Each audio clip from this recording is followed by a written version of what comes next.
वाहिगुरु जी का खालसा वाहिगुरु जी की फतेह। पतित पावन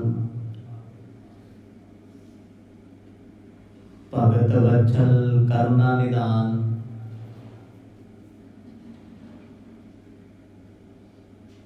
साहिब सतगुरु श्री गुरु ग्रंथ साहिब जियां दी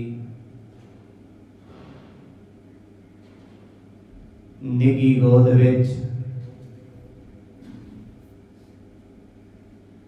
अत्यंत श्रद्धा ते सत्कार दे नाल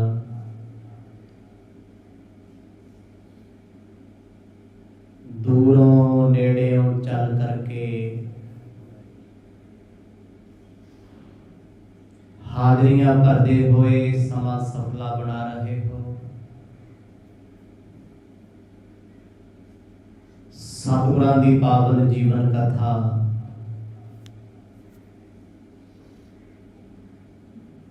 जिस विचों आप जी ने सरवण किया,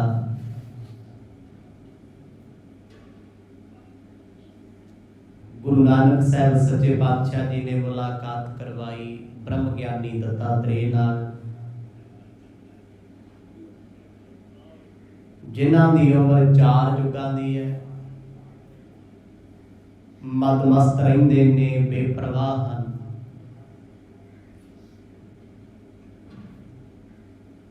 पर भाई बाला ते मरदाना जी सुन के हैरान हन, जिन्हां बारे कदे सुनदे सी अज वेख भी लिया।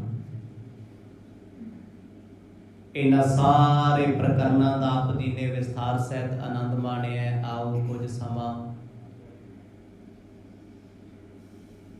मन चित व्यक्तियां नूं एकाग्र चित बनाइए। पाओ प्रेम दी सांझ, आसीस बख्शो। गज बज के आखो जी सतनाम श्री वाहिगुरु साहिब जी। सतनाम श्री वाहिगुरु साहिब जी। दोहरा श्री गुर चरण शरण पर, जन्म मरण हर पीर। दीन दुनिया दे मालक गुरु नानक पातशाह जी दी पावन कथा नूं बड़े ही प्रेम दे नाल महाकवि भाई संतोख सिंह जी लिख रहे हैं। अगले प्रसंग की आरंभता करते हुए गुरु नानक साहब जी के चरना कमलों की महिमा करते हैं। कहते गुरु के चरण ते गुरु की शरण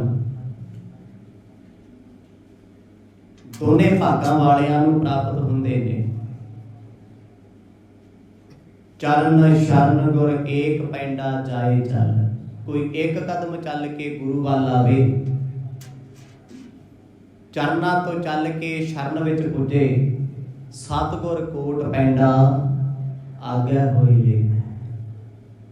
गुरु सिख नूं अगों हज़ारां कदम होके मिलदे ने। ऐसे सतगुरां दे पावन चरनां नूं बारंबार वंदना है। ज्यों पारस रंकै मिले, दाद रहे न तीर। गुरु दे चरण शरण नूं प्राप्त करन वालियां दे अंदर दी खुशी की है? जिवें किसी मंगण वाले नूं, किसी गरीब नूं पारस दी वट्टी मिल जाए, जिन्हों छोया तो लोहा भी सोना बन जाता है। जिन्नी खुशी ओहदे मन च आना। गुरु दी शरण विच आया, सतगुरां दे चरनां नूं परसिया सारे दुख कटे जाते, कोई रोग नहीं रहिंदा। ऐसे सतगुरां दे चरनां नूं मैं नमस्कार करा, हर वेले चुमदा रहा। श्री पाला संधर वाच चौपई, अग्रज श्री गुर की न प्यानं। अल्ला चीन बेहंग जे थानं। गुरु नानक साहब सच्चे पातशाह जिन्हां दी ये पावन वारता भाई बाला जी गुरु अंगद देव साहिब जियां नूं सुना रहे। ਦੀਨ ਦੁਨੀਆ ਦੇ ਮਾਲਕ ਸਾਨੂੰ ਪੁੱਛਦੇ ਆ, ਮਰਦਾਨਿਆਂ ਤੇ ਬਾਲਿਆ ਕਿੱਥੇ ਜਾਣਾ ਚਾਹੁੰਦੇ ਹੋ? ਅਸੀਂ ਕਿਹਾ ਪਾਤਸ਼ਾਹ ਜਿੱਥੇ ਆਪ ਜੀ ਦੀ ਮੌਜ ਹੈ, ਜਿੱਥੇ ਤੁਹਾਡਾ ਚਿੱਤ ਕਰਦਾ ਹੈ, ਅਸੀਂ ਉੱਥੇ ਖੁਸ਼ ਹਾਂ। ਸੁਭਾਵਿਕ ਸਤਿਗੁਰੂ ਇੱਥੋਂ ਚੱਲੇ ਨੇ, ਪਰਬਤਾਂ ਦੀ ਸ਼੍ਰृंखला ਨੂੰ ਪਾਰ ਕਰਦੇ ਕਰਦੇ ਕਰਦੇ ਕਰਦੇ ਅਸੀਂ ਉਸ ਇਲਾਕੇ ਵਿੱਚ ਚਲੇ ਗਏ ਜਿੱਥੇ ਪਰਬਤਾਂ ਦੀ ਸ਼ਿਖਰ ਹੈ। ਇਹ ਇਲਾਕਾ ਪੈਂਦਾ ਤਿੱਬਤ ਦਾ, ਚਾਈਨਾ ਦੇ ਨਾਲ। ਉਸ ਇਲਾਕੇ 'ਚ ਇੱਕ ਛੋਟਾ ਜਿਹਾ ਪਹਾੜ ਹੈ, ਜਿਸ ਪਹਾੜ ਦੇ ਉੱਤੇ ਕੁਝ ਐਸੇ ਪੰਛੀ ਰਹਿੰਦੇ ਨੇ ਜਿਨ੍ਹਾਂ ਦਾ ਨਾਮ ਹੈ ਅਲਾਚੀਨ। ਹੁਣ ਤਿੱਬਤ ਪੂਰੇ ਵਰਲਡ ਵਿੱਚ ਇੱਕ ਐਸੀ ਸ਼੍ਰृंखला ਹੈ ਹਿਮਾਲਿਆ ਦੀ ਜਿੱਥੇ 에ਅਰ ਟ੍ਰੈਫਿਕ ਨਹੀਂ ਹੈ। ਦੁਨੀਆ ਦਾ ਕੋਈ ਵਿਮਾਨ, ਕੋਈ ਜਹਾਜ਼, ਕੋਈ 에ਅਰਵੇਜ਼ ਕਦੇ ਵੀ ਭੁੱਲ ਕੇ ਤਿੱਬਤ ਤੋਂ ਕ੍ਰਾਸ ਨਹੀਂ ਹੁੰਦੀ। ਕਦੇ ਸਰਚ ਕਰ ਲਿਓ। ਕਾਰਨ ਤਿੱਬਤ ਦੇ ਪਹਾੜ ਇੰਨੇ ਉੱਚੇ ਨੇ। ਨੇਪਾਲ, ਤਿੱਬਤ ਤੇ ਚਾਈਨਾ ਇਕੱਠੇ ਹੀ ਪੈ ਜਾਂਦਾ ਹੈ, ਜਿੱਥੇ ਮਾਊਂਟ ਐਵਰੈਸਟ ਵਰਗੀਆਂ ਵੱਡੀਆਂ ਚੋਟੀਆਂ ਨੇ। ਐਲਟੀਟਿਊਡ ਕਿਸੇ ਪਲੇਨ ਲਈ ਇਹਨਾਂ ਨਹੀਂ ਕੋਈ ਜਾ ਸਕੇ। ਜਗਤ ਗੁਰੂ ਨਾਨਕ ਪਾਤਸ਼ਾਹ ਉਸ ਉਚਾਈ ਤੇ ਜਾ ਰਹੇ ਆ। ਇਹ ਇਲਾਕਾ ਮੰਨਿਆ ਜਾਂਦਾ ਹੈ ਅਲਾਚੀਨ ਦਾ। ਹੁਣ ਚਾਈਨਾ ਦਾ ਇਲਾਕਾ ਹੈ, ਇੱਥੋਂ ਦੀ ਬੋਲੀ ਵੀ ਚਾਈਨੀਜ਼ ਹੈ। ਚੀਨ ਦੇ ਲੋਕਾਂ ਦੀ ਬੋਲੀ ਥੋੜੀ ਹੋਰ ਤਰੀਕੇ ਦੀ ਹੈ। ਗੁਰੂ ਨਾਨਕ ਪਾਤਸ਼ਾਹ ਜਿਸ ਇਲਾਕੇ ਵਿੱਚ ਜਾਂਦੇ ਆ, ਉੱਥੋਂ ਦੇ ਲੋਕਾਂ ਨਾਲ ਗੱਲ ਕਰਦੇ ਆ। ਜਿਵੇਂ ਆ ਸਤਿਗੁਰਾਂ ਨੂੰ ਸਾਧੂ ਕਾਗ ਬਸੁੰਡ ਵਰਗੇ ਮਿਲੇ ਆ, ਏਦਾਂ ਦੇ ਕਿੰਨੇ ਲੋਕ ਨੇ ਮਹਾਤਮਾ ਬੁੱਧ ਨੂੰ ਮੰਨਣ ਵਾਲੇ, ਦਲਾਈ ਲਾਮਾ ਦੇ ਚੇਲੇ ਸੇਵਕ, ਜੋ ਇਹਨਾਂ ਪਰਬਤਾਂ ਪਹਾੜਾਂ ਦੇ ਵਿੱਚ ਅੱਜ ਵੀ ਰਹਿੰਦੇ ਆ। ਗੁਰੂ ਨਾਨਕ ਸਾਹਿਬ ਕਹਿੰਦੇ ਚੱਲ ਮਰਦਾਨਿਆਂ ਤੈਨੂੰ ਲੈ ਕੇ ਚੱਲੀਏ ਅਲਾਚੀਨ ਦੇ ਪਰਬਤ ਤੇ। ਕਹਿੰਦੇ ਬਾਬਾ ਉਹ ਕੀ ਹੈ? ਮਰਦ ਕਹਿੰਦੇ ਵਿਖਾ ਦਿਆਂਗੇ ਕੀ ਹੈ। ਦੁਨੀਆ ਤੋਂ ਕੁਝ ਵੱਖਰਾ ਹੈ।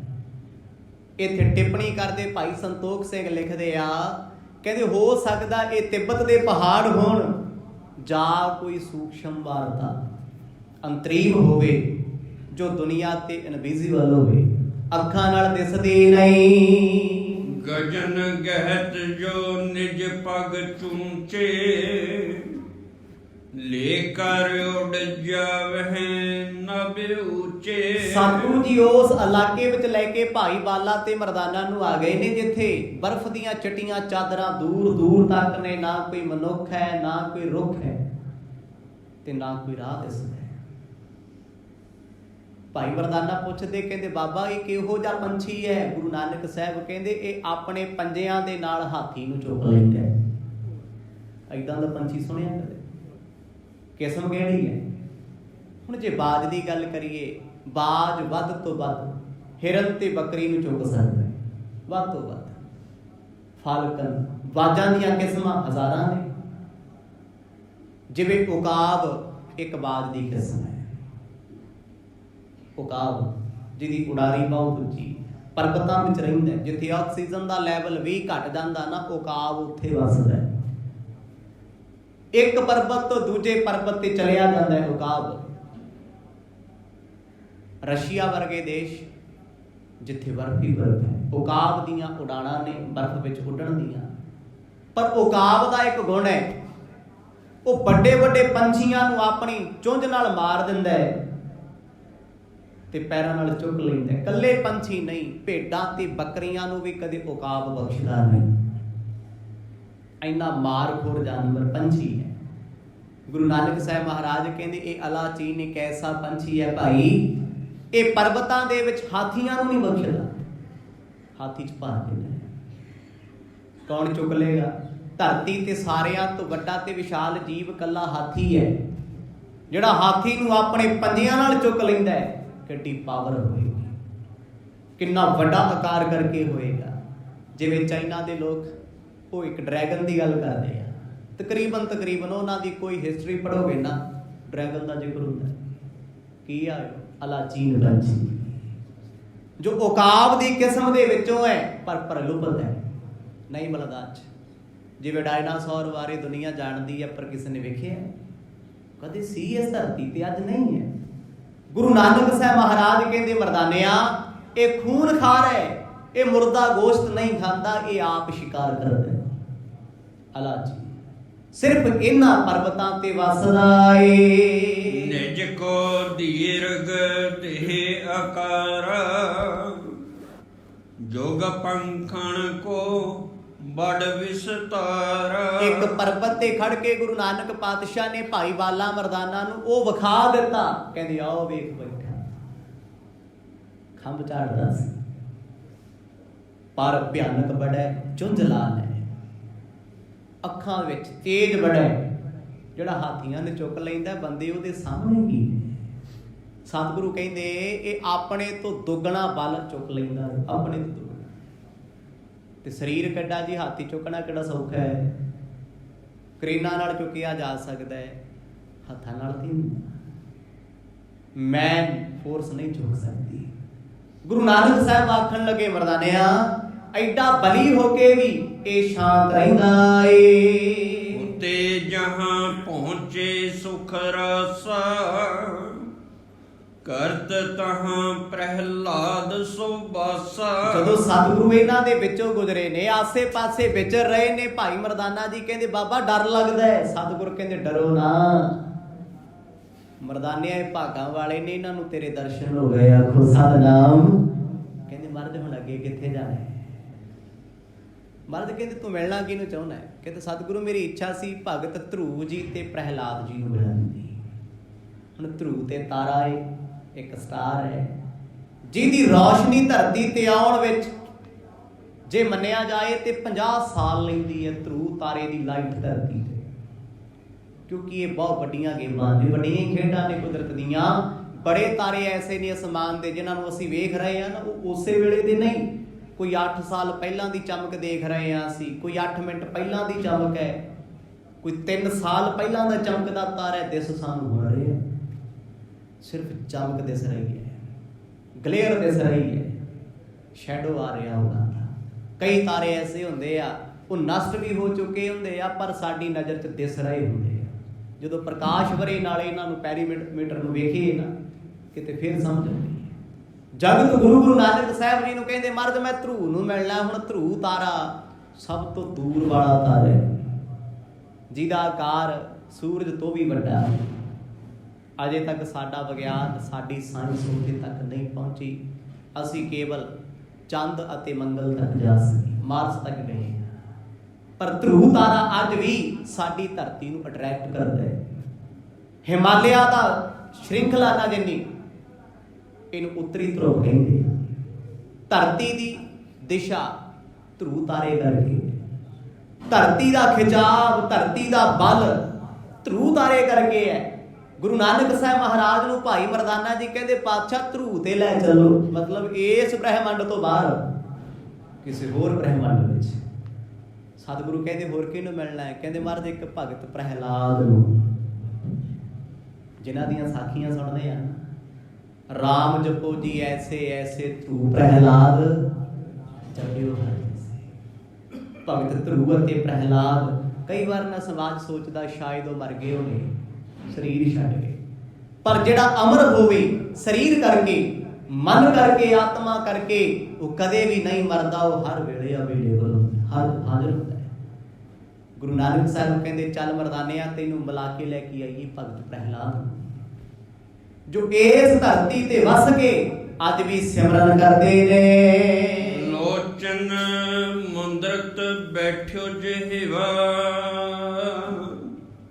ਚਲ ਸ੍ਰੀ ਨਾਨਕ ਪਹੁੰਚਿਤ ਹਿਵਾ। ਗੁਰੂ ਨਾਨਕ ਪਾਤਸ਼ਾਹ ਚੱਲਦੇ ਚੱਲਦੇ ਅਲਾ ਚੀਨ ਪੰਛੀਆਂ ਤੋਂ ਗੁਜ਼ਰਦੇ ਗੁਜ਼ਰਦੇ ਉਸ ਥਾਂ ਤੇ ਆਏ ਜਿੱਥੇ ਧਰੂਵ ਜੀ ਤੇ ਪ੍ਰਹਿਲਾਦ ਜੀ, ਕਿਉਂਕਿ ਦੋਨਾਂ ਦੀ ਉਮਰ ਸੇਮ ਹੈ, ਬੰਦਗੀ ਦੋਨਾਂ ਦੀ ਬਰਾਬਰ ਹੈ। ਪ੍ਰਹਿਲਾਦ ਜੀ ਦਾ ਚੌਂਕੜਾ ਲੱਗਾ ਹੈ, ਨੇਤਰ ਬਿਲਕੁਲ ਬੰਦ ਹਨ, ਇਕਾਗਰ ਚਿੱਤ ਨੇ। ਦੀਨ ਦੁਨੀਆ ਦੇ ਮਾਲਕ ਗੁਰੂ ਨਾਨਕ ਪਾਤਸ਼ਾਹ ਪ੍ਰਹਿਲਾਦ ਜੀ ਵੱਲ ਵੇਖ ਰਹੇ ਨੇ। ਵੇਖ ਕੇ ਸਤਿਗੁਰੂ ਖੜੇ ਹੋ ਗਏ, ਕੁਛ ਬਚਨ ਨਾ ਬੋਲੇ।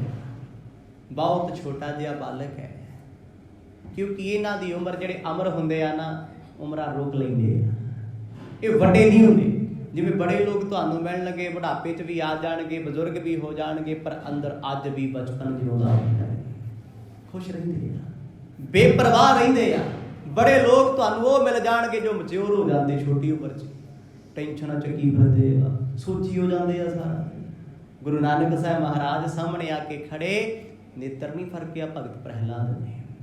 ਆਸੇ ਪਾਸੇ ਬਰਫ਼ ਦੀ ਬਾਰਿਸ਼ ਹੋ ਰਹੀ ਹੈ, ਸਨੋ ਪੈ ਰਹੀ ਹੈ, ਗੁਰੂ ਸਾਹਿਬ ਖੜੇ, ਭਗਤ ਪ੍ਰਹਿਲਾਦ ਅਡੋਲ ਬੈਠੇ ਆ, ਚੌਂਕੜਾ ਲੱਗਿਆ, ਦੋਨੇ ਹੱਥ ਜੁੜੇ ਹੋਏ ਆ, ਅਕਾਲ ਦੀ ਬੰਦਗੀ ਦੇ ਵਿੱਚ ਅੱਠੇ ਪਹਿਰ ਬੈਠੇ ਰਹਿੰਦੇ ਨੇ।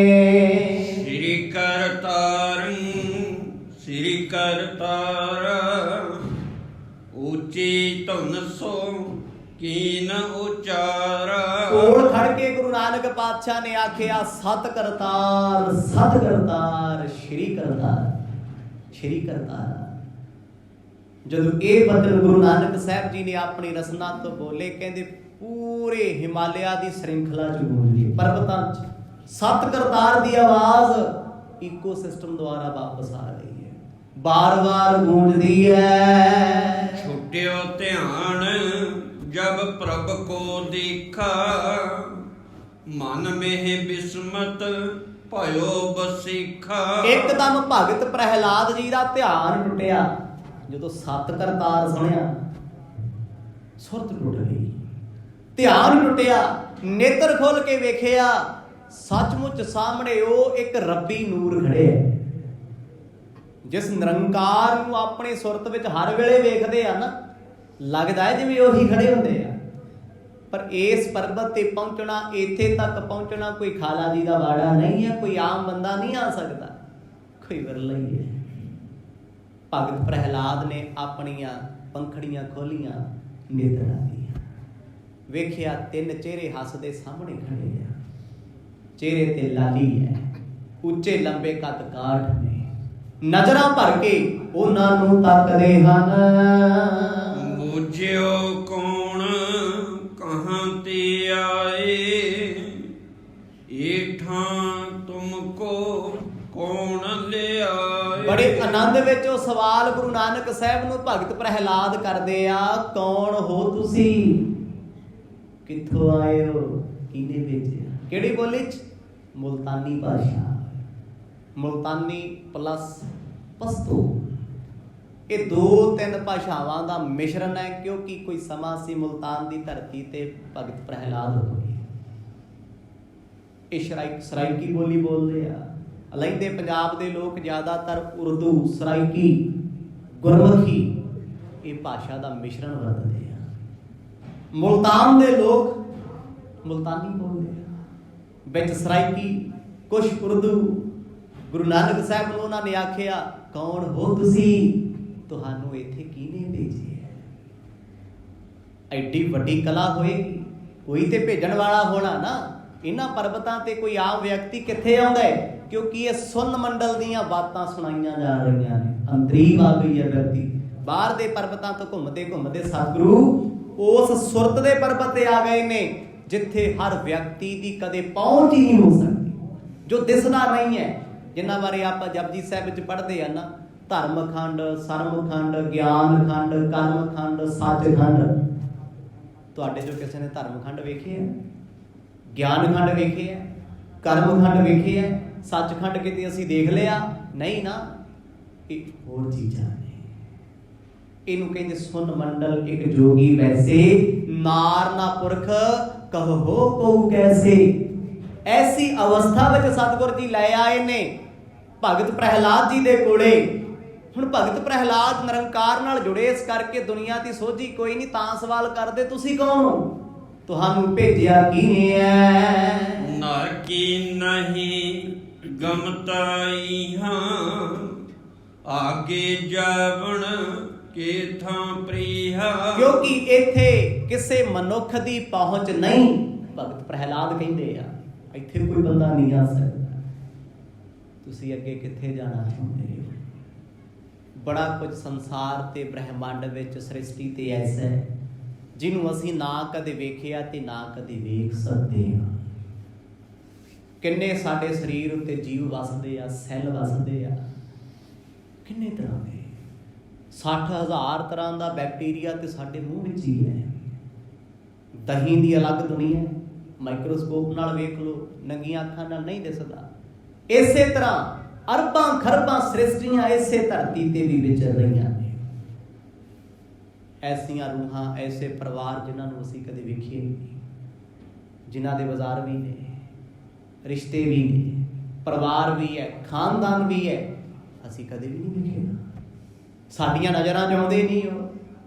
ਐਸੀ ਹੀ ਸ੍ਰਿਸ਼ਟੀ ਆ ਰੱਬ ਦੇ ਪਿਆਰਿਆਂ ਦੀ, ਬੰਦਗੀ ਵਾਲਿਆਂ ਦੀ। ਉਹ ਕਹਿੰਦੇ ਇੱਥੇ ਤੇ ਕੋਈ ਆ ਨਹੀਂ ਸਕਦਾ ਮਨੁੱਖ, ਤੁਸੀਂ ਕਿਵੇਂ ਆ ਗਏ?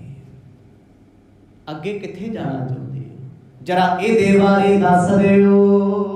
ਅਸ ਪਰ ਘਰ ਕੇ ਸੁਣ ਕਰ ਬੈਨਾ, ਤੇ ਸੋ ਬੋਲੇ ਪੰਕਜ ਨੈਨਾ। ਭਗਤ ਪ੍ਰਹਿਲਾਦ ਜੀ ਦੀ ਰਸਨਾ ਤੋਂ ਇਹ ਸੁਣਿਆ, ਬੱਚਿਆਂ ਵਾਲੀ ਆਵਾਜ਼ ਹੈ, 5 ਸਾਲ ਦੀ ਉਮਰ ਹੈ, ਕਿਉਂਕਿ ਅਮਰ ਨੇ ਨਾ ਉਸੇ ਉਮਰ ਜੀ ਨੇ।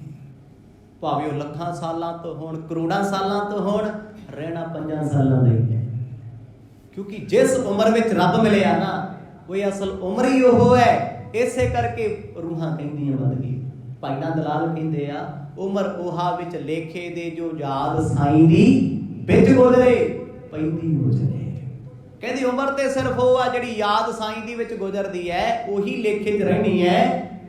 ਬਾਕੀ ਤੇ ਨਰਕ ਭਰੀ ਜ਼ਿੰਦਗੀ ਹੈ, ਵਕਤ ਕੱਟ ਰਹੇ ਆ ਜੇ ਰੱਬ ਯਾਦ ਨਹੀਂ ਹੈ। ਗੁਰੂ ਨਾਨਕ ਸਾਹਿਬ ਮਹਾਰਾਜ ਉਸ ਪਿਆਰੇ ਮਹਿਬੂਬ ਦੇ ਬਚਨਾਂ ਨੂੰ ਸੁਣ ਕੇ ਕਵਲ ਸ਼ਰੀਖੇ ਨੇਤਰਾਂ ਵਾਲੇ ਕੋਲੇ ਲੈ ਗਏ।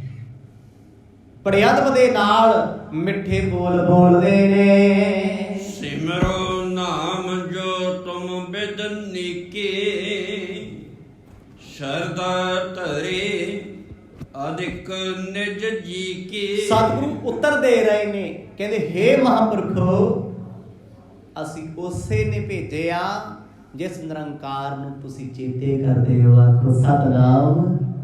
ਇਹ ਨਹੀਂ ਕਿਹਾ ਅਸੀਂ ਨਿਰੰਕਾਰ, ਇਹ ਨਹੀਂ ਕਿਹਾ ਸੀ ਆਪ ਹੀ ਪਰਮਾਤਮਾ ਜੀ ਨੂੰ ਭਗਤਾ ਤੂੰ ਮੰਨ ਲੈ। ਇੱਥੇ ਤੇ ਕੋਈ ਸਾਡੇ ਨਾਮ ਦਾ ਜ਼ਿਕਰ ਕਰਦਾ ਹੋਵੇ ਤੇ ਸਾਨੂੰ ਦੇਖਿਆ ਨਾ ਕਦੇ ਹੋਵੇ, ਆਪਾਂ ਕਹਿੰਦੇ ਭਾਈ ਸਾਹਿਬ ਜਿਹਦੀ ਤੁਸੀਂ ਗੱਲ ਕਰਦੇ ਹੋ ਨਾ, ਮੈਂ ਉਹੀ ਹਾਂ, ਉਹੀ ਹਾਂ ਮੈਂ। ਸਾਨੂੰ ਹੁੰਦਾ ਮੈਂ ਦੱਸ ਦੇ, ਪਚਦਾ ਨਹੀਂ, ਸਹਿਣਸ਼ੀਲਤਾ ਨਹੀਂ, ਸਬਰ ਨਹੀਂ। ਪਰ ਗੁਰੂ ਨਾਨਕ ਸਾਹਿਬ ਕਹਿੰਦੇ ਜਿਸ ਨਿਰੰਕਾਰ ਵਾਹਿਗੁਰੂ ਨੂੰ ਤੁਸੀਂ ਚੇਤੇ ਕਰਦੇ ਹੋ, ਜਿਹਦੀ ਯਾਦ ਵਿੱਚ ਅੱਠੇ ਪੈਰ ਜੁੜੇ ਰਹਿੰਦੇ ਹੋ ਨਾ, ਮੋਕੋ ਦਾਸ ਤਵਨ ਕਾ ਜਾਨੋ, ਮੈਨੂੰ ਉਹਨਾਂ ਦਾ ਨਮਾੜਾ ਜਿਹਾ ਸੇਵਕ ਸਮਝ ਲਓ। ਸੇਵਕ, ਸਾਨੂੰ ਤੇ ਸੇਵਕ ਕਹਾਉਂਦਿਆਂ ਸ਼ਰਮ ਆਉਂਦੀ, ਅਸੀਂ ਤੇ ਤਾਂ ਆਵਾਂਗੇ ਜੇ ਜਥੇਦਾਰ ਕਹੋਗੇ। ਆਖੋ ਸਤਿਨਾਮ। ਜੇ ਮੈਂਬਰ ਸਾਹਿਬ ਕਹੋਗੇ ਨਾ, ਅਸੀਂ ਡੇਲੀ ਤਾਂ ਆਉਣਾ, ਅਸੀਂ ਸੇਵਾ ਦਾ ਲੈ, ਅਸੀਂ ਕਿਉਂ ਬਣੀਏ? ਸਾਡੀ ਤੇ ਬਿਰਤੀ ਨਰਕ ਭਰੀ ਹੈ, ਇੰਨੀ ਕੁ ਸੋਚ ਹੈ ਸਾਡੀ। ਪਰ ਗੁਰੂ ਸਾਹਿਬ ਕੀ ਕਹਿੰਦੇ ਆ? ਕਹਿੰਦੇ ਮੈਨੂੰ ਉਸ ਵਾਹਿਗੁਰੂ ਪਰਮਾਤਮਾ ਦਾ ਨਿਮਾਣਾ ਜਿਹਾ ਸਿੱਖ ਸੇਵਕ ਦਾਸ ਜਾਣੋ। ਨਿਸਬਸ ਰੁਪੈ ਸਰਬ ਨਿਵਾਰਾ, ਏਕ ਨਾਮ ਕੋ ਕੀਨ ਉਚਾਰਾ। ਜਿਹਦੇ ਨਾਮ ਨੂੰ ਤੁਸੀਂ ਦਿਨ ਰਾਤ ਜਪਦੇ ਹੋ, ਅਸੀਂ ਵੀ ਉਸ ਵਾਹਿਗੁਰੂ ਦੇ ਨਾਮ ਨੂੰ ਅੱਠੇ ਪੈਰ ਚੇਤੇ ਕਰਦੇ ਹਾਂ। ਅੱਠੇ ਪੈਰ। ਭਗਤ ਪ੍ਰਹਿਲਾਦ ਜੀ ਨੇ ਦੋਨੇ ਹੱਥ ਜੋੜ ਲਏ ਵੀ ਇਹ ਸੱਜਣ ਭੇਦ ਰੱਖਦਾ ਹੈ, ਆਪਾ ਛੁਪਾ ਦੇ। ਕਿਤੇ ਨਾ ਕਿਤੇ ਸਮਝ ਆਉਣ ਲੱਗ ਗਈ, ਜਿਸ ਨਿਰੰਕਾਰ ਦੀ ਗੱਲ ਕਰਦੇ ਆ, ਇਹ ਮੈਨੂੰ ਉਹੀ ਰੱਬ ਜੀ ਲੱਗਦੇ ਨੇ। ਆਖੋ ਸਤਿਨਾਮ। ਮੈਨੂੰ ਉਹੀ ਪਰਮਾਤਮਾ ਲੱਗਦਾ, ਕਿਉਂਕਿ ਹਰ ਕਾ ਸੇਵਕ ਹਰ ਹੀ ਜਿਹਾ। ਗੁਰੂ ਨਾਨਕ ਰੱਬ ਦੇ ਸੇਵਕ ਨੇ ਤੇ ਰੱਬ ਹੀ ਹਨ। ਅਸੀਂ ਰੱਬ ਨਹੀਂ ਹਾਂ ਤੇ ਨਾ ਸੇਵਕ ਹੋ ਸਕਦੇ। ਗੁਰੂ ਬਾਬਾ ਜੀ ਬੜੇ ਅਦਬ ਸਹਿਤ ਆਖਦੇ, ਕਹਿੰਦੇ ਅਸੀਂ ਉਸੇ ਵਾਹਿਗੁਰੂ ਦੇ ਪਿਆਰੇ ਜੀ ਸੇਵਕਾਂ ਛੋਟੇ ਦੇ, ਜਿਹਨੂੰ ਤੁਸੀਂ ਹਰ ਵੇਲੇ ਚਿਤਾਰਦੇ ਹੋ।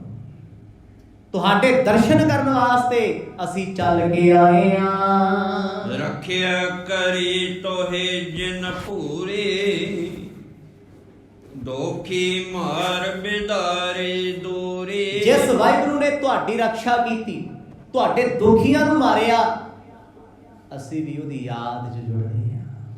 ਇਹ ਨਹੀਂ ਕਿਹਾ ਅਸੀਂ ਆਪ ਹੀ ਆ। ਦੇਖੋ ਫਰਕ ਹੈ ਇਸ ਗੱਲ ਦਾ, ਇੱਕ ਮੈਂ ਹੋਣਾ, ਇੱਕ ਉਹ ਹੋਣਾ, ਦੋਨੇ ਗੱਲਾਂ ਨੇ ਨਾ। ਇੱਕ ਮੈਂ ਕਹਿੰਦਾ ਮੇਰੇ ਬਿਨਾ ਕੁਝ ਨਹੀਂ ਹੋ ਸਕਦਾ, ਇੱਕ ਕਹਿੰਦਾ ਉਹਦੇ ਬਿਨਾ ਕੁਝ ਨਹੀਂ।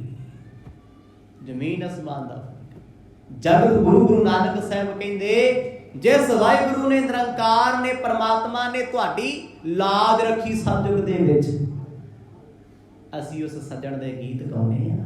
ਉਹਦੀ ਕਿਰਪਾ ਸਦਕਾ ਤੁਹਾਡੇ ਦਰਸ਼ਨ ਕਰਨੇ ਆ ਗਏ। ਹਮ ਉਪਾਸ ਕੀ ਤਿਸੀ ਨਾਮ ਕੇ, ਗੁਣ ਸਿਮਰੈ ਸਦ ਸੁਖ ਨਿਧਾਨ ਕੇ। ਸਾਡਾ ਵੀ ਚਿੱਤ ਕਰਦਾ ਹੈ ਅਸੀਂ ਉਸ ਗੁਣ ਨਿਧਾਨ ਦੇ ਗੁਣਾਂ ਨੂੰ ਗਾਈਏ ਜੋ ਨਿਰਾਕਾਰ ਹੈ, ਜਿਹਦਾ ਆਕਾਰ ਕੋਈ ਨਹੀਂ, ਜਿਹਦੇ ਗੁਣ ਔਗਣ ਕੋਈ ਨਹੀਂ, ਜੋ ਇਹਨਾਂ ਸਾਰਿਆਂ ਤੋਂ ਉੱਚਾ ਏ। ਭਗਤ ਜੀ ਨੇ ਦੋਨੇ ਹੱਥ ਜੋੜ ਕੇ ਆਖਿਆ ਮਹਾਂਪੁਰਖੋ ਬੈਠ ਜਾਓ। ਬੜੇ ਪਿਆਰ ਦੇ ਨਾਲ ਥਾਂ ਦਿੱਤੀ ਬੈਠਣ ਲਈ। ਗੁਰੂ ਬਾਬਾ ਜੀ ਕੋਲ ਬਹਿ ਗਏ।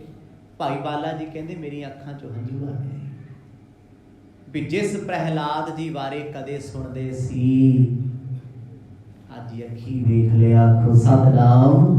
ਕਹਿੰਦੀ ਉਹ ਚਮਕਦੇ ਤਾਰੇ ਵਰਗੇ, ਉਮਰ ਛੋਟੀ ਹੈ, ਚਿਹਰੇ ਦਾ ਨੂਰ ਵੱਖਰਾ ਹੈ, ਪਤਲਾ ਜਿਹਾ ਕੱਦ ਹੈ, ਸਰੀਰ ਹੈ ਛੋਟਾ ਜਿਹਾ ਕੱਦ ਹੈ, ਚੱਡੀਆਂ ਬਰਫਾਂ ਤੇ ਬੈਠੇ ਨੇ ਬੇਪਰਵਾਹ ਅਡੋਲ ਬੈਠੇ ਆ। ਅੱਖਾਂ ਦੀਆਂ ਪਲਕਾਂ ਗੁਲਾਬ ਦੇ ਫੁੱਲ ਦੀਆਂ ਪੱਤੀਆਂ ਵਰਗੀਆਂ ਨੇ। ਮਿੱਠੇ ਮਿੱਠੇ ਬਚਨ ਹਲਕੀ ਹਲਕੀ ਆਵਾਜ਼ ਵਿੱਚ ਗੁਰੂ ਸਾਹਿਬ ਨਾਲ ਕਰਦੇ ਆ, ਤੇ ਗੁਰੂ ਨਾਨਕ ਸਾਹਿਬ ਵੀ ਉਸੇ ਮਧੁਰ ਆਵਾਜ਼ ਵਿੱਚ ਗੱਲ ਕਰ ਰਹੇ ਆ। ਕਹਿੰਦੇ ਆਓ ਮਿਲ ਕੇ ਰੱਬ ਦੇ ਗੀਤ ਗਾਈਏ, ਉਸ ਪ੍ਰਭੂ ਦੀ ਇਬਾਦਤ ਕਰੀਏ। ਇਹ ਕੀ ਸ਼ਕਤ ਧਰੈ ਨਿਜ ਪਾਹੋ, ਆਏ ਤੁਮ ਦਰਸ਼ਨ ਕੀ ਚਾਹੋ। ਅਸੀਂ ਤੇ ਤੁਹਾਡੇ ਦਰਸ਼ਨਾਂ ਦੀ ਚਾਹਤ ਲੈ ਕੇ ਆਏ ਆ। ਸਾਡੇ ਚ ਇੰਨੀ ਸਮਰੱਥਾ ਕਿੱਥੇ ਸੀ ਅਸੀਂ ਤੁਹਾਡੇ ਤੱਕ ਪਹੁੰਚ ਸਕਦੇ। ਉਹਨੇ ਵੇਚਿਆ ਇਹ ਨਿਮਰਤਾ ਸੀ ਗੁਰੂ ਸਾਹਿਬ। ਦੇਖੋ ਗੁਰੂ ਨਾਨਕ ਸਾਹਿਬ ਲਈ ਕੁਝ ਵੀ ਔਖਾ ਨਹੀਂ।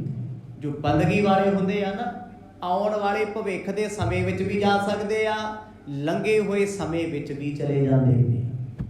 ਅੰਤਰਜਾਮਤਾ ਕਿਹਨੂੰ ਕਹਿੰਦੇ ਆ? ਮੰਨ ਲਓ ਤੁਸੀਂ 5 ਸਾਲ ਪਹਿਲਾਂ ਕਿਸੇ ਥਾਂ ਤੇ ਕੁਝ ਕੀਤਾ ਤੇ ਕਿਸੇ ਬੰਦਗੀ ਵਾਲੇ ਨੇ ਦੱਸਤਾ ਹੋਏ ਤੂੰ ਉੱਥੇ ਬਹਿ ਕੇ ਆ ਬੋਲਿਆ ਸੀ, ਉਹਨੇ ਕਿਵੇਂ ਦੱਸਤਾ?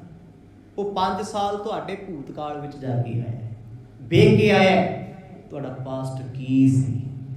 ਨਾਮ ਜਪਣ ਵਾਲਿਆਂ ਵਾਸਤੇ ਤਿੰਨੇ ਕਾਲ ਨਹੀਂ, ਨਾ ਫਿਊਚਰ ਹੈ, ਨਾ ਪਾਸਟ ਹੈ, ਨਾ ਪ੍ਰੈਜ਼ੈਂਟ ਹੈ, ਉਹ ਤਿੰਨਾਂ ਤੋਂ ਰਹਿਤ ਨੇ। ਗੁਰੂ ਨਾਨਕ ਸਾਹਿਬ ਮਹਾਰਾਜ ਕਿਹੜੇ ਸਮੇਂ ਚ ਆਏ ਨੇ?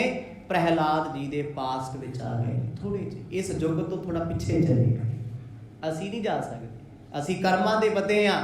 ਆ ਜਿਹੜੇ ਸਮੇਂ ਚ ਬੈਠੇ ਆ ਇਹ ਹੁਣ ਹੀ ਹੈ, ਕੱਲ ਨਹੀਂ ਹੋਏਗਾ, ਨਾ ਲੰਘੇ ਕੱਲ ਚ ਸੀ। ਜੋ ਹੁਣ ਹੈ ਉਹ ਹੁਣ ਹੀ ਹੈ, ਫਿਰ ਨਹੀਂ ਹੋਣਾ। ਇੱਕ ਵਾਰ ਹੱਥੋਂ ਲੰਘ ਗਿਆ ਹੋ ਗਿਆ ਸੋਨਾ। ਕੀ ਅਸੀਂ ਕੱਲ ਵਾਲੇ ਸਮੇਂ 'ਚ ਜਾ ਸਕਦੇ ਹਾਂ? ਕੱਲ ਨਵਾਂ ਸਾਲ ਸੀ 2022 ਦਾ, ਸਟਾਰਟਿੰਗ ਦਾ ਦਿਨ ਸੀ, ਅੱਜ ਲਿਆ ਸਕਦੇ ਹਾਂ ਉਹਨੂੰ ਵਾਪਸ? ਨਹੀਂ, ਉਸ ਵਕਤ ਵਿੱਚ ਜਾ ਨਹੀਂ ਸਕਦੇ। ਜੋ ਹੋ ਗਿਆ ਹੋ ਗਿਆ, ਲੰਘ ਗਿਆ, ਉਹ ਬੀਤ ਗਿਆ, ਭੂਤਕਾਲ ਬਣ ਗਿਆ। ਪਰ ਗੁਰੂ ਨਾਨਕ ਸਾਹਿਬ ਮਹਾਰਾਜ ਥੋੜਾ ਜਿਹਾ ਪਿੱਛੇ ਆਏ, ਭਗਤ ਜੀ ਦੇ ਸਨਮੁਖ ਬੈਠੇ ਆ। ਕਿੰਨਾ ਸਤਿਕਾਰ ਹੈ ਭਗਤਾਂ ਦਾ, ਕਿਉਂਕਿ ਉਹ ਇਕੱਲੇ ਭਗਤ ਨਹੀਂ, ਉਹ ਆਪ ਪਰਮੇਸ਼ਰ ਨੇ।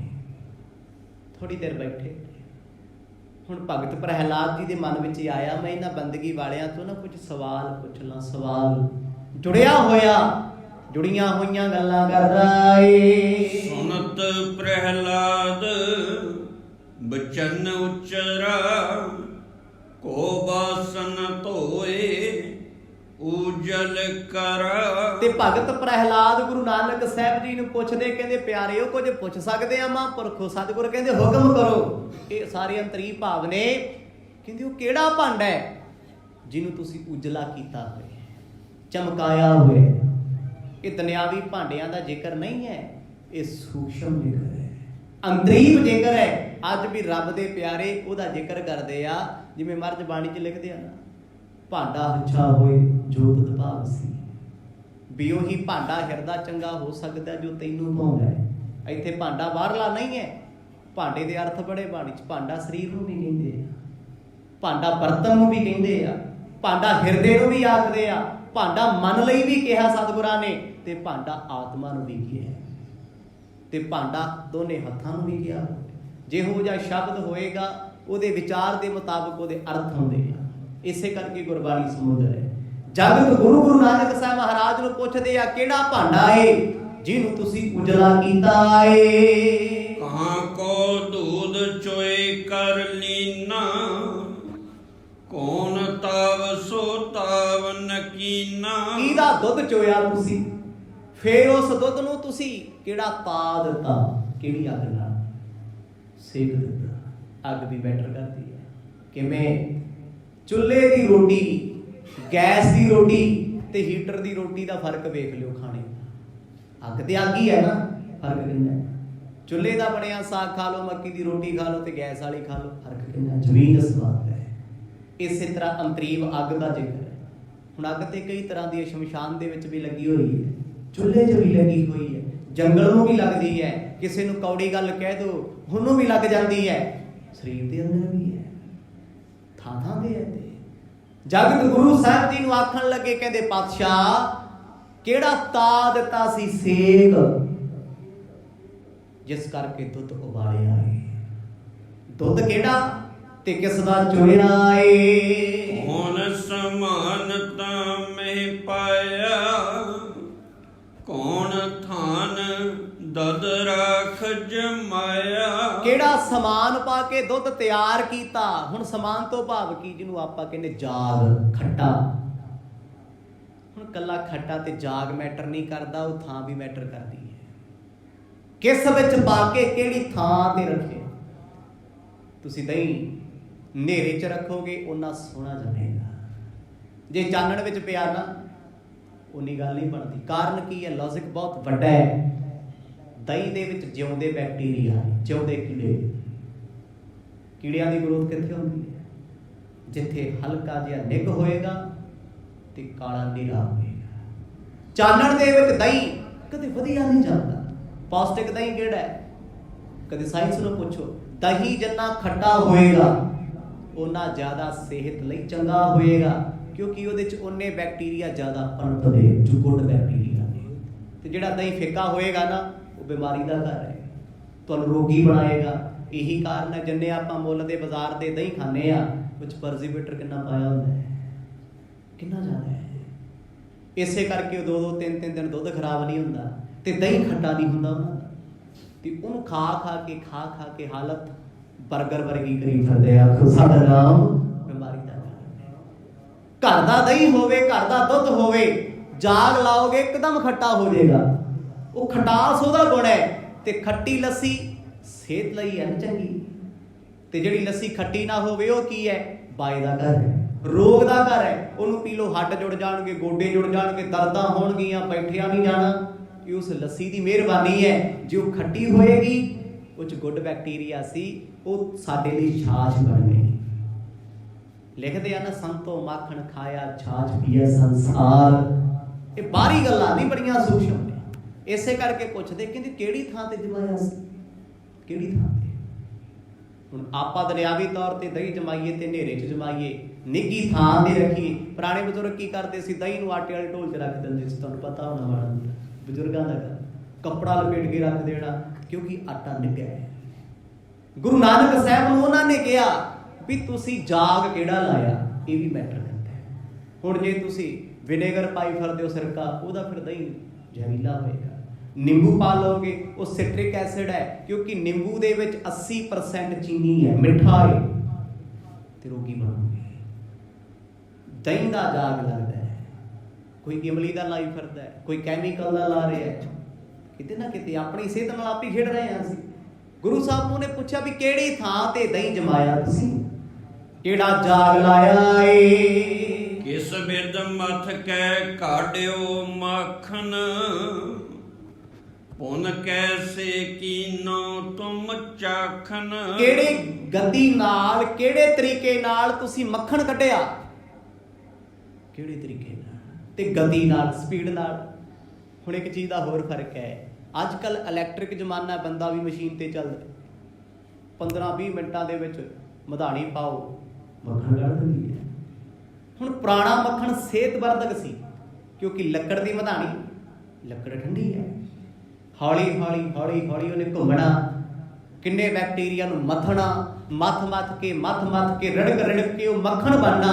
ਤੇ ਉਹ ਮੱਖਣ ਨਾਲ ਕਦੇ ਕੋਲੈਸਟਰੋਲ ਨਹੀਂ ਸੀ ਵੱਧਦਾ, ਕਦੇ ਰੋਗੀ ਨਹੀਂ ਸੀ ਬੰਦਾ ਹੁੰਦਾ, ਛੇਤੀ ਪਚਦਾ ਸੀ, ਭੁੱਖ ਲਾਉਂਦਾ ਸੀ। ਹੁਣ ਐਲੂਮੀਨੀਅਮ ਦੀ ਮਧਾਣੀ ਹੈ, ਫੁੱਲ ਸਪੀਡ ਚੱਲਦੀ ਹੈ, ਬਿਜਲੀ ਨਾਲ ਚੱਲਦੀ ਹੈ, ਤੇ ਉਹਨੇ ਜਿਹੜਾ ਮੱਖਣ ਕੱਢਿਆ ਉਹਨੇ ਸਿਹਤ ਨਹੀਂ ਬਣਾਉਣੀ, ਬੇੜਾ ਗਰਕੀ ਕਰੂਗੀ। ਆਖੋ ਸਤਿਨਾਮ।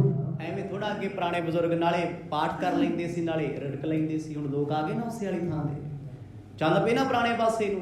ਅੱਗੇ ਚੀਨੀ ਅਮੀਰ ਘਰ 'ਚ ਹੁੰਦੀ ਸੀ, ਹੁਣ ਹਰੇਕ ਅਮੀਰ ਬੰਦਾ ਕਹਿੰਦਾ ਬਈ ਗੁੜ ਲੈ ਕੇ ਆਇਆ, ਇਹਦੀ ਚਾਹ ਪੀਆ। ਅੱਗੇ ਸਾਈਕਲ ਗਰੀਬ ਘਰ ਸੀ, ਅਮੀਰ ਗੱਡੀ ਰੱਖਦਾ ਸੀ। ਹੁਣ ਅਮੀਰ ਕਹਿੰਦੇ ਗੱਡੀਆਂ ਖੜਾਓ ਯਾਰ, ਸਾਈਕਲ ਲਓ। ਆ ਗਏ ਨਾ ਲੋਕ ਉਧਰ ਨੂੰ। ਕੋਈ ਸਮਾਂ ਸੀ ਅਨਪੜ੍ਹਤਾ ਦੀ ਨਿਸ਼ਾਨੀ ਦੱਸਦੇ ਸੀ ਇਹਨਾਂ ਚੀਜ਼ਾਂ ਨੂੰ, ਅੱਜ ਲੋਕ ਮਾਣ ਨਾਲ ਗ੍ਰਹਿਣ ਕਰ ਰਹੇ ਆ। ਜ਼ਮਾਨਾ ਰੀਸਾਈਕਲ ਹੁੰਦਾ ਰਹਿੰਦਾ ਹੈ। ਗੁਰੂ ਨਾਨਕ ਸਾਹਿਬ ਨੂੰ ਉਹਨਾਂ ਪੁੱਛਿਆ, ਕਹਿੰਦੇ ਬਾਬਾ ਮੱਖਣ ਕੱਢਿਆ ਤੇ ਖਾਧਾ ਕਿਵੇਂ? ਹੁਣ ਮੱਖਣ ਖਾਣ ਦੇ ਵੀ ਤਰੀਕੇ ਆ ਜੀ। ਆਯੁਰਵੇਦ ਵਿੱਚ ਅੱਜ ਉਹਨਾਂ ਨੂੰ ਪੁੱਛੋ ਮੱਖਣ ਕਿਵੇਂ ਖਾਣਾ ਚਾਹੀਦਾ, ਕਿੰਨੀ ਮਾਤਰਾ 'ਚ। ਅਸੀਂ ਤੇ ਬੇਸਬਰੇ ਆ, ਕੌਲੀ ਵੇਖੀ ਭਰ ਲਈ ਮੱਖਣ ਦੀ, ਇੱਕ ਵਾਰ ਖਾ ਲਿਆ ਤੇ ਮਹੀਨਾ ਖਾਂਦਾ ਹੀ, ਮਰਨ ਵਾਲੀ ਕੰਮ ਨੇ। ਲੀਵਰ ਕੀ ਕਰੂ ਵਿਚਾਰਾ, ਇੱਕਦਮ ਉਹਨੂੰ ਇੰਨਾ ਕੁਝ ਦੇਤਾ।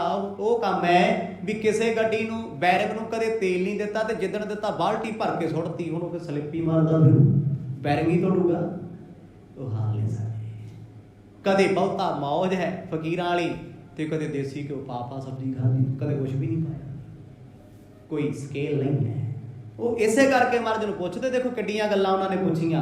ਹੁਣ ਮੈਂ ਦੁਨਿਆਵੀ ਬੇਨਤੀ ਤਾਂ ਕਰਦਾ ਵੀ ਜੇ ਕਿਤੇ ਸਾਨੂੰ ਇਹ ਵੀ ਸਮਝ ਆ ਜੇ ਤਾਂ ਅੰਦਰ ਦੀ ਸਮਝ ਆ ਜਾਏਗੀ ਵੀ ਉਹ ਥਾਂ ਕਿਹੜੀ ਸੀ, ਉਹ ਦੁੱਧ ਕਿਹਦਾ ਸੀ, ਕਿਹੜੀ ਥਾਂ ਤੇ ਰੱਖਿਆ, ਕਿਹੜਾ ਜਾਗ ਲਾਇਆ, ਕਿਵੇਂ ਉਹਨੂੰ ਮੱਥਿਆ, ਤੇ ਫਿਰ ਉਸ ਤੋਂ ਬਾਅਦ ਕਿਵੇਂ ਚੱਖਿਆ, ਖਾਧਾ ਕਿਵੇਂ ਆ। ਖਾਣ ਦਾ ਵੀ ਤਰੀਕਾ ਹੈ। ਹੁਣ ਜੇ ਤਰੀਕਾ ਖਾਣ ਪੀਣ ਦਾ ਠੀਕ ਹੋਵੇ ਤੇ ਢਿੱਡ ਵੱਧਦਾ ਹੀ ਕਦੇ ਨਹੀਂ, ਸਰੀਰ ਕਦੇ ਰੋਗੀ ਹੋ ਨਹੀਂ ਸਕਦਾ। ਕਹੀਏ ਸਭ ਮੋਕੋ ਵਿਚਾਰਾ, ਜੇ ਬਿਦ ਕੀਨੀ ਨੀਕੀ ਕਰ। ਜਦੋਂ ਸਤਿਗੁਰਾਂ ਦੇ ਸਨਮੁਖੇ ਬਚਨ ਆਖੇ, ਆਖਰੀ ਬੇਨਤੀ ਉਹਨੇ ਕੀਤੀ, ਮਹਾਰਾਜ ਇਹ ਸਭ ਕੁਝ ਕਰਕੇ ਤੁਸੀਂ ਕਾਰ ਕੀ ਕੀਤੀ, ਕੰਮ ਕੀ ਕੀਤਾ। ਹੁਣ ਇਹ ਗੱਲਾਂ ਜ਼ਰੂਰੀ ਨੇ। ਮੱਖਣ ਹਰ ਕੋਈ ਖਾ ਸਕਦਾ, ਸਭ ਦੀ ਪਹੁੰਚ ਹੈ। ਘਿਓ ਕੋਈ ਵੀ ਖਾ ਸਕਦਾ, ਪਰ ਹਾਂ ਖਾਵੇ ਉਹ ਜਿਹਨੇ 2 ਘੰਟੇ ਹਾਰਡ ਵਰਕ ਕਰਨਾ। ਜੀ 1 ਘੰਟਾ 1 ਚਮਚ ਘਿਓ ਦਾ ਖਾਧਾ ਤੇ 2 ਘੰਟੇ ਖੇਤ 'ਚ ਵੜਨਾ ਪੈਣਾ, ਔਖਾ ਕੰਮ ਕਰਨਾ ਪੈਣਾ, ਤਾਂ ਤੇਰੇ ਲਈ ਅੰਮ੍ਰਿਤ ਹੈ। ਜੇ ਖਾ ਪੀ ਕੇ ਬੈੱਡ ਤੇ ਪਏਗਾ ਤੇ ਤੈਨੂੰ PGI ਵੀ ਨਹੀਂ ਬਚਾ ਸਕਦਾ। ਸਤਿਨਾਮ ਲਿਖਾ ਲੋ, ਇਹ ਨਹੀਂ ਬਚਾ ਸਕਦਾ। ਅੱਜ ਕਿਸੇ ਡਾਕਟਰ ਕੋਲ ਜਾਓ, ਤੁਹਾਨੂੰ ਕੀ ਕਹਿੰਦਾ? ਕਹਿੰਦਾ ਲਾਈਫ ਸਟਾਈਲ ਠੀਕ ਕਰੋ। ਦਵਾਈਆਂ ਨਹੀਂ ਕੰਮ ਕਰਦੀਆਂ, ਖਾਣਾ ਪੀਣਾ ਤੇ ਇਹਦਾ ਪਰਹੇਜ਼ ਠੀਕ ਕਰਦਾ। ਗੁਰੂ ਸਾਹਿਬ ਨੂੰ ਨੇ ਬਹੁਤ ਡੂੰਘੇ ਗਹਿਰੇ ਸਵਾਲ ਕਰਤੇ। ਕਹਿੰਦੇ ਉਹ ਮੱਖਣ ਖਾਂਦੇ ਕਿਵੇਂ ਹੋ, ਖਾ ਕੇ ਕਿਹੜਾ ਕੰਮ ਕਾਰ ਕਰਦੇ ਹੋ? ਦੋਹਰ ਬੋਲੇ ਸ੍ਰੀ ਨਾਨਕ ਤਬੈ, ਤਨ ਬਾਸਨ ਕੋ ਧੋਏ। ਗੁਰੂ ਨਾਨਕ ਸਾਹਿਬ ਮਹਾਰਾਜ ਕਹਿੰਦੇ ਅਸੀਂ ਆਪਣੇ ਸਰੀਰ ਨੂੰ, ਤਨ ਨੂੰ ਬਾਸਨ ਭਾਂਡਾ ਬਣਾਇਆ, ਉਜਲਾ ਤੇ ਕੋਰਾ। ਕਿਉਂਕਿ ਪੁਰਾਣੇ ਸਮੇਂ ਦੇ ਵਿੱਚ ਕੋਰਾ ਕੂਜਾ ਤੇ ਕੋਰਾ ਭਾਂਡਾ ਲੱਭਿਆ ਜਾਂਦਾ ਸੀ ਦਹੀਂ ਜਮਾਉਣ ਵਾਸਤੇ। ਮਿੱਟੀ ਦੇ ਭਾਂਡੇ 'ਚ ਜਮਾਇਆ ਦਹੀਂ ਹੋਰ ਤਰ੍ਹਾਂ ਹੋਏਗਾ, ਸਟੀਲ ਵਿੱਚ, ਕੱਚ 'ਚ, ਹਰ ਮੈਟਲ 'ਚ ਉਹਦਾ ਆਪਣਾ ਇਫੈਕਟ ਹੋਏਗਾ। ਸਤਿਗੁਰ ਕਹਿੰਦੇ ਮੈਂ ਆਪਣੇ ਸਰੀਰ ਨੂੰ ਭਾਂਡਾ ਬਣਾਇਆ। ਕਿਉਂ? ਕਿਉਂਕਿ ਇਹਦੇ ਵਿੱਚ 5 ਤੱਤ ਨੇ। ਇਹ 'ਚ ਮੈਟਲਾਂ ਵੀ ਨੇ, ਆਇਰਨ ਵੀ ਸਾਡੇ ਅੰਦਰ ਹੈ, ਸਿਲਵਰ ਵੀ ਸਾਡੇ ਅੰਦਰ ਹੈ, ਗੋਲਡ ਵੀ ਸਾਡੇ ਅੰਦਰ ਹੈ, ਬਹੁਤ ਕੁਛ ਹੈ। ਫੋਲਿਕ ਐਸਿਡ ਵੀ ਸਾਡੇ ਕੋਲੇ ਹੈ, ਬਹੁਤ ਕੁਝ ਹੈ ਨਾ ਸਰੀਰ ਦੇ ਵਿੱਚ। ਗੁਰੂ ਸਾਹਿਬ ਆਖਦੇ, ਕਹਿੰਦੇ ਮੈਂ ਇਹ 5 ਧਾਤਾਂ ਦੇ ਭਾਂਡੇ ਨੂੰ ਸਵੱਛ ਕੀਤਾ, ਬਾਹਰੋਂ ਵੀ ਅੰਦਰੋਂ ਵੀ। ਅੰਦਰੋਂ ਕਿਵੇਂ? ਹਿਰਦਾ ਸਾਫ਼ ਕੀਤਾ, ਇਹਦੇ ਵਿੱਚ ਮੈਲ ਨਹੀਂ ਰੱਖੀ। ਤੇਨ ਖਿਮਾ ਕੇ ਪਾਸ ਤੇ, दूध संतोख चोए। संतोख ਦਾ ਦੁੱਧ ਸੀ ਤੇ ਖਿਮਾ ਦੀ ਗਾਂ ਸੀ, ਨਿਮਰਤਾ ਦੀ ਗਾਂ। ਗਾਂ ਨੂੰ ਕਿਉਂ ਚੁਣਿਆ ਗਿਆ ਜੀ? ਗਊ ਨੂੰ ਆਪਾਂ ਦਰਵੇਸ਼ ਕਹਿੰਦੇ ਹਾਂ, ਸਾਊ ਹੈ, ਸਿੰਘ ਵੀ ਨਹੀਂ ਮਾਰਦੀ, ਵਿਚਾਰੀ ਕਹਿੰਦੀ ਕਿਸੇ ਨੂੰ ਕੁਛ। ਤੇ ਗਾਂ ਮੱਝ ਨੂੰ ਕੋਈ ਕਹਿੰਦਾ ਇਹ ਸਾਊ ਹੈ, ਖੁੱਲੀ ਛੱਡਦਾ ਕਦੇ? ਛੱਡ ਕੇ ਵੇਖੋ, ਕਈ ਵਾਰ ਨਾ ਘਰ ਦੇ ਕੱਪੜੇ ਵੀ ਲਾਈ ਫਿਰਦੀ ਹੁੰਦੀ ਸਿੰਘਾਂ ਨਾਲ, ਸੁੱਕਣੇ ਪਾਏ ਹੋਏ, ਰੱਸੀਆਂ ਤੋੜ ਦਿੰਦੀ ਹੈ, ਟੱਕਰਾਂ ਮਾਰਦੀ ਹੈ, ਗਾਂ ਨਹੀਂ ਕਰਦੀ। ਇਸੇ ਕਰਕੇ ਕਿਹਾ, ਕਹਿੰਦੇ ਗਾਂ ਨੂੰ ਅਸੀਂ ਆਪਣੀ ਨਿਮਰਤਾ ਬਣਾਇਆ, ਤੇ ਗਾਂ ਦਾ ਦੁੱਧ ਸੰਤੋਖ ਹੈ। ਮੱਝ ਦਾ ਦੁੱਧ ਬਿਮਾਰੀ ਦਾ ਘਰ ਹੈ, ਤੇ ਗਾਂ ਦਾ ਦੁੱਧ ਅੰਮ੍ਰਿਤ ਹੈ। ਗੁਰਬਾਣੀ ਪੜ੍ਹ ਲਓ, ਸਤਿਗੁਰਾਂ ਨੇ ਕਿਤੇ ਮੱਝ ਦੇ ਦੁੱਧ ਦਾ ਜ਼ਿਕਰ ਹੀ ਨਹੀਂ ਕੀਤਾ, ਗਊ ਦਾ ਜ਼ਿਕਰ ਕੀਤਾ ਕਿਤੇ ਵੀ। ਹਰ ਥਾਂ ਤੇ ਭਗਤ ਧੰਨਾ ਜੀ ਦੇ ਬਚਨਾਂ ਨੂੰ ਪੜ੍ਹ ਲਓ, ਉੱਥੇ ਵੀ ਬਾਣੀ ਵਿੱਚ ਇਹ ਵੀ ਸਤਿਗੁਰ ਕਹਿੰਦੇ ਤੇਨ ਦੁੱਧੈ ਤੇ ਬਾਹਰੀ ਕਿਤੇ ਨਾ ਆਵੇ ਕਾਮ। ਕਿਤੇ ਸੁਣਿਆ ਸਤਿਗੁਰ ਕਹਿੰਦੇ ਹੁਣ ਵੀ ਮੱਝ ਦੁੱਧ ਤੋਂ ਬਾਹਰ ਆ ਤੇ ਕੰਮ ਨਹੀਂ ਆਉਂਦੀ ਗਾਂ। ਖਿਮਾ, ਇਹ ਨਿਮਰਤਾ ਦਾ ਘਰ ਹੈ। ਸਤਿਗੁਰ ਕਹਿੰਦੇ ਅਸੀਂ ਖਿਮਾ ਦੀ ਗਾਂ ਰੱਖੀ ਹੈ, ਸੰਤੋਖ ਦਾ ਦੁੱਧ ਆਪਣੇ ਕੋਲੇ ਰੱਖਿਆ ਏ। ਚੌਪਈ ਧਨ ਤਾਪਨ ਕੋ ਤਾਵਨ ਤਾਇਆ, ਗੁਰ ਉਪਦੇਸ਼ ਸਮਾਇ ਨ ਪਾਇਆ। ਕਹਿੰਦੇ ਤਨ ਨੂੰ ਤਾਪਿਆ, ਤਨ ਨੂੰ ਤਪਾਇਆ, ਸੇਕਿਆ ਕਾਹਦੇ ਨਾਲ? ਤਪੱਸਿਆ ਦੇ ਨਾਲ। ਤਨ ਤਪਾ ਕਰਕੇ ਕਹਿੰਦੇ ਅਸੀਂ ਇਹਦੇ ਨਾਲ ਆਪਣੇ ਆਪ ਨੂੰ ਸੇਕਿਆ। ਤਨ ਨਾ ਤਪਾਏ ਤੰਦੂਰ ਜਿਉ ਬਾਲਣ ਹੱਥ ਨਾ ਬਾਲ, ਸਿਰ ਪੈਰੀ ਕਿਆ ਫੇੜਿਆ ਅੰਤਰ ਤੇਰੀ। ਮਹਾਰਾਜ ਕਹਿੰਦੇ ਅਸੀਂ ਆਪਣਾ ਤਨ ਤਪਾ ਲਿਆ, ਸੇਕਿਆ। ਕਿਵੇਂ? ਕਿਰਤ ਕੀਤੀ, ਸਾਵਧਾਨ ਰੱਖਿਆ, ਆਲਸ ਤੋਂ ਦੂਰ ਕੀਤਾ ਏ। ਸਤ ਸੰਗਤ ਮੇ ਭੁਲਾ ਜਮਨ, ਸਤ ਸੰਗਤ ਮੇ ਭਲੋ ਸਥਾਨਾ, ਰਾਖ ਜਮਾਇਓ ਤਹਾਂ ਸੁਜਾਨਾ। ਹੁਣ ਅਸੀਂ ਇਸ ਬਰਤਨ ਦੇ ਵਿੱਚ ਪਾਇਆ ਹੋਇਆ ਸੰਤੋਖ ਦਾ ਦੁੱਧ ਕਹਿੰਦੇ ਸਤ ਸੰਗ ਦੀ ਥਾਂ 'ਚ ਰੱਖਿਆ ਲਿਆ ਕੇ ਜਮਾਉਣ ਲਈ। ਸਤ ਸੰਗਤ ਕਿਉਂ? ਕਿਉਂਕਿ ਸਤ ਸੰਗਤ ਸ਼ਾਂਤ ਹੈ, ਇੱਥੇ ਸ਼ਾਂਤੀ ਮਿਲਦੀ ਹੈ, ਇੱਥੇ ਇਕਾਗਰਤਾ ਬਣਦੀ ਹੈ। ਗੁਰੂ ਨਾਨਕ ਸਾਹਿਬ ਕਹਿੰਦੇ ਭਗਤ ਪ੍ਰਹਿਲਾਦ ਜੀਓ ਅਸੀਂ ਸੰਗਤ ਦੀ ਥਾਂ ਤੇ ਦੁੱਧ ਨੂੰ ਰੱਖਿਆ, ਜਮੜੇ ਲਾਤਾ। ਕਿਉਂਕਿ ਤਪ ਆਪਣੇ ਸਰੀਰ ਨੂੰ ਤਪਾਇਆ ਨਾ, ਸਰੀਰ ਸੀ ਭਾਂਡਾ। ਹੁਣ ਜੇ ਦੁੱਧ ਵਾਲੋਗੇ ਸੇਕ ਭਾਂਡੇ ਨੂੰ ਲੱਗਣਾ, ਦੁੱਧ ਥੋੜੀ ਸਾੜਦਾ। ਭਾਂਡੇ ਨੂੰ ਸੇਕ ਲੱਗੂ, ਭਾਂਡੇ ਨੂੰ ਅੱਗ ਲੱਗੂ ਤੇ ਵਿੱਚ ਦੁੱਧ ਸੜੂਗਾ। ਫਿਰ ਉੱਥੇ ਲਿਖਦੇ ਕਹਿੰਦੇ ਆ ਵਟਣ ਆਪੇ ਖਪੈ, ਦੁੱਧ ਕੋ ਖਪਣ ਨਾ ਦੇ। ਬੜੀ ਪ੍ਰੀਤ ਹੈ ਦੁੱਧ ਤੇ ਪਾਣੀ ਦੀ, ਐਡੀ ਪੱਕੀ ਯਾਰੀ ਹੈ। ਕਹਿੰਦੇ ਜਦ ਦੁੱਧ ਹੀ ਉਬਲਦਾ ਹੈ, ਤਦ ਉਹ ਉਬਾਲੇ ਮਾਰ ਕੇ ਗੈਸ ਨੂੰ ਬੁਝਾਉਣਾ ਚਾਹੁੰਦਾ ਹੈ। ਕਿਉਂ? ਕਿਉਂਕਿ ਦੁੱਧ ਵਿੱਚ ਜਿਹੜਾ ਪਾਣੀ ਹੈ ਨਾ, ਉਹਦੀ ਯਾਰੀ ਐਡੀ ਪੱਕੀ ਹੈ। ਉਹ ਕਹਿੰਦਾ ਮੇਰੇ ਮਿੱਤਰ ਦੁੱਧ ਤੇ ਸੇਕ ਆ ਗਿਆ ਤੇ ਮੈਂ ਉਬਾਲਾ ਮਾਰ ਇਸ ਚੁੱਲ੍ਹੇ ਨੂੰ ਬੰਦ ਕਰ ਦਿਆਂ। ਆਖੋ ਸਤਿਨਾਮ। ਇਹ ਪ੍ਰੀਤ ਹੈ। ਕਹਿੰਦੇ ਸਤ ਸੰਗ ਦੇ ਵਿੱਚ ਮੈਂ ਇਹ ਦੁੱਧ ਰੱਖਿਆ, ਟਕਾ ਚ ਹੀ ਪਿਆ ਰਿਹਾ, ਇਹ ਡੁੱਲਿਆ ਨਹੀਂ। ਕਿਉਂਕਿ ਮਨ ਡੋਲਦਾ ਨਹੀਂ ਹੈ, ਇਹ ਜਮਦਾ ਰਿਹਾ। ਮਨ ਵਿਚਾਰ ਕੀ ਮਥਨੀ ਕਰਕੇ, ਆਪਾ ਤਜਨ ਮਥਿਓ ਹਿਤ ਧਰ ਕੇ। ਹੁਣ ਇਹਨੂੰ ਜਾਗ ਲੱਗੀ ਪ੍ਰੇਮ ਦੀ ਜਾਗ ਹੈ। ਸਤਿਗੁਰੂ ਕਹਿੰਦੇ ਜੰਮਣ ਤੋਂ ਬਾਅਦ ਅਸੀਂ ਮਨ ਨੂੰ ਵਿਚਾਰਿਆ, ਮਨ ਦੀ ਮਧਾਣੀ ਬਣਾ ਲਈ ਤੇ ਬਿਰਤੀ ਕਰਕੇ ਇਹਨੂੰ ਮੱਥਿਆ, ਇਹਨੂੰ ਰਿੜਕਿਆ। ਮਨ ਹੀ ਰਿੜਕਦਾ ਨਾ। ਸਵਾਲ ਕੌਣ ਕਰਦਾ ਹੈ? ਮਨ। ਜਵਾਬ ਵੀ ਕੌਣ ਦਿੰਦਾ ਹੈ? ਮਨ। ਕਹਿੰਦੇ ਮਨ ਦੀ ਮਧਾਣੀ ਬਣਾ ਕੇ ਭਗਤ ਜੀਓ ਅਸੀਂ ਇਸ ਦੁੱਧ ਨੂੰ ਰਿੜਕਦੇ ਰਹੇ, ਜਿਹੜਾ ਸੰਤੋਖ ਦਾ ਦੁੱਧ ਸੀ। ਰਿੜਕਦੇ ਰਹੇ, ਰਿੜਕ ਕੇ ਇਹ ਚੋਂ ਮੱਖਣ ਕੱਢਿਆ ਏ। ਭਾਣਾ ਮਨਨ ਝਾਖ ਕਰ ਸਾਦਾ, ਤ੍ਰਿਪਤ ਭਏ ਸ੍ਰੀ ਗੁਰੂ ਪ੍ਰਸਾਦਾ। ਪਾਤਸ਼ਾਹ ਕਹਿੰਦੇ ਫਿਰ ਉਹ ਮੱਖਣ ਕਿਹੜਾ ਸੀ? ਮੱਖਣ ਨਿਕਲਿਆ ਰੱਬ ਦੇ ਭਾਣੇ ਦਾ। ਰਿੜਕ ਕੇ ਵਿਚਾਰ ਇਹ ਵੇਖਿਆ ਵੀ ਵਾਹਿਗੁਰੂ ਦਾ ਭਾਣਾ ਹੀ ਸਦਾ ਅਟਲ ਹੈ। ਕਹਿੰਦੇ ਜਦੋਂ ਇਹ ਮੱਖਣ ਰਿੜਕਿਆ ਤੇ ਭਾਣਾ ਮੰਨਿਆ, ਉਹ ਅਸੀਂ ਚੱਖਿਆ। ਤੇਰਾ ਕੀਆ ਮੀਠਾ ਲੱਗੇ। ਸਾਨੂੰ ਕਹਿੰਦੇ ਇਹ ਭਾਣਾ ਤੇਰਾ ਕੀਤਾ ਹੋਇਆ ਰੱਬ ਦਾ ਮਿੱਠਾ ਲੱਗਿਆ, ਚੰਗਾ ਲੱਗਿਆ। ਕਹਿੰਦੇ ਇਹਨੂੰ ਅਸੀਂ ਛਕਦੇ ਰਹੇ। ਰੱਬ ਦੇ ਪਿਆਰਿਆਂ ਦੀ ਬਿਰਤੀ ਭਾਣੇ ਤੇ ਖੜੀ ਹੈ। ਕਹਿੰਦੇ ਜੋ ਕਰਦਾ ਹੈ ਕਰਤਾਰ ਉਹ ਭਲਾ ਹੀ ਕਰਦਾ ਏ। ਸੁਣ ਪਹਿਲਾਦ ਭਗਤ ਅਸਬਾਨੀ ਬੰਧਨ ਕੀਨ ਜੋਰ ਜੁਗ ਪਾਨੀ। ਜਦੋਂ ਭਗਤ ਪ੍ਰਹਿਲਾਦ ਨੇ ਗੁਰੂ ਨਾਨਕ ਸਾਹਿਬ ਜੀ ਦੇ ਬਚਨਾਂ ਨੂੰ ਸੁਣਿਆ ਵੀ ਇਹ ਤੇ ਸਾਰੀਆਂ ਗੱਲਾਂ ਪਰਮੇਸ਼ਰ ਦੀਆਂ ਨੇ, ਇਹ ਤੇ ਰੱਬ ਦੀਆਂ ਗੱਲਾਂ ਨੇ, ਉੱਠ ਪਏ। ਉੱਤੇ ਉਹਨਾਂ ਚਾਦਰ ਲਈ ਹੋਈ ਸੀ ਚਿੱਟੀ ਹਲਕੀ ਜੀ, ਲਪੇਟਾ ਮਾਰਿਆ, ਉੱਠ ਕੇ ਗੁਰੂ ਨਾਨਕ ਸਾਹਿਬ ਜੀ ਦੇ ਚਰਨਾਂ ਤੇ ਆਪਣਾ ਸਿਰ ਰੱਖ ਦਿੱਤਾ। ਆਖੋ ਸਤਿਨਾਮ। ਕਿਹਨੇ? ਭਗਤ ਪ੍ਰਹਿਲਾਦ ਜੀ ਨੇ। ਖਿਮਾ ਗਹੀ ਤਨ ਕਉ ਲਵੇ ਸਹਜੇ ਬਛਰਾ ਖੀਰ ਦੀ ਹੈ।